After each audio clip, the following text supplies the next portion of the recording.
are Forestry Commission stock maps. They date from the 50s, and what they are is a snapshot of enclosures. We've got about 25 of them upstairs, and each enclosure is divided into compartments of land, and then there is a report on what stock there is in each of the compartments.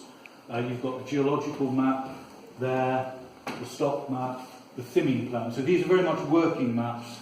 These little booklets would have been taken out. You can see that's the back cover, that's the front cover, and the whole things are held together with screws.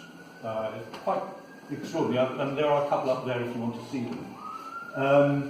And as well as having the map and the table describing what's going on, there's a commentary, topography, growing stock, drainage, fencing, rights, fire protection, other protection.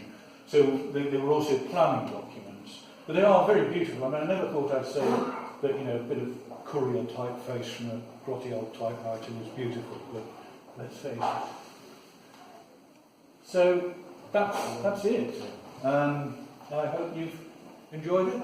Thank you very much. Right. Thank you. And all the books we refer. Oh yes, this one here. Ah yes, is the those are 25-inch Lamarr maps.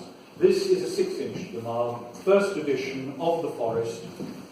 We own copies of most of it, but the northwest, northeast, and southwest corner we had to buy in digitised copies, and then we stitched them together.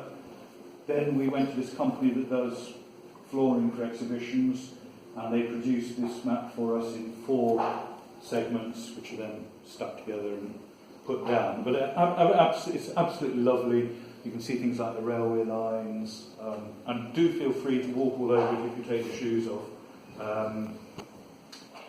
And there's magnifying glasses if you want to really see what's what. Somebody asked this morning, why is Ringwood there by Lymington? And the answer is that so much of the early mapping was to do with taxation, and that piece of land down there was actually in the ownership of the parish of Ringwood. It was an exclave, as it were, but for the purposes of taxation, Ringwood was where you were taxed. So it says Ringwood. You can also see that Bishop's Waltham over there is, as it were, in the wrong place. It should be the other side of Southampton Water, but that again was an exclave. So, that's it. Thank you very much. Thank you. Okay. Thank you. Oh, any questions? I have one. Yep. In this map and that map, what was the reason for the large increase of development? Fundamentally, Brockenhurst Station has got extraordinarily good access to London. It's an hour and a half on the train. So we've had a huge influx in Brockenhurst of people who work in London, and they live there. That's fundamentally it. And that's why this development happened in Brockenhurst rather than, let's say, Fritham, where it's taken 3/4 of an hour to get to your station and then an hour and a half to get to London. I mean, it really is a commuter's dream. I think the car park is full by 7:30 in the morning. Thank you. Okay. Yep. Why are there no footpaths on the forest? Because footpaths are for areas where there is not free access. There is free access everywhere on the forest. There are paths that people There have were trodden. footpaths before there became free access. The forest has always had free came access. in with the 1925 The- Rural Property Act. Under forest law, there's always been free access. So, okay.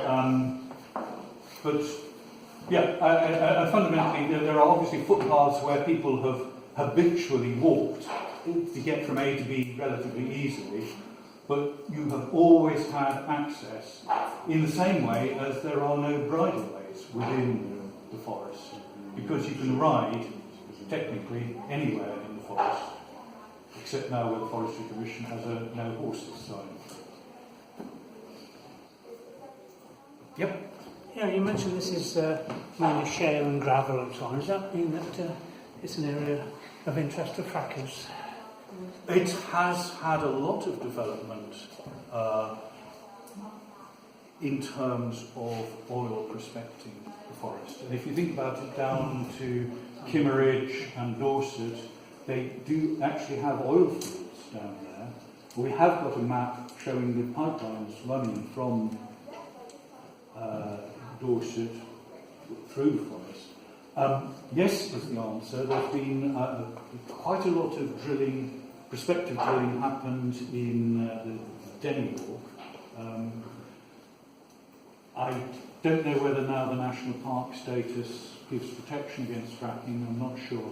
But it's constantly bubbling up, literally and metaphorically, at a very low level, rather like the Lyndhurst bypass. Oh, that's one map we didn't show you because we just didn't have anywhere to put it.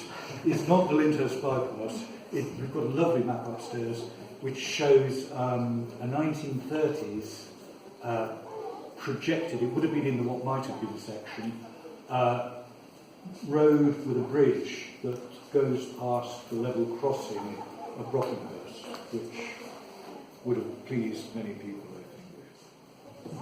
Sometimes I wonder how many hours have been lost.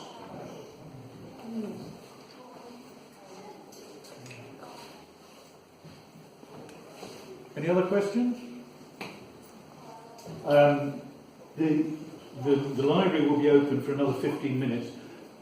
That is, people can go into the library. I think, if you're there, you're not going to be thrown out at 3. So if there is stuff that you'd like to do. Most of these maps, if you look, there is a reference to other works that we have upstairs in the library that relate to these maps.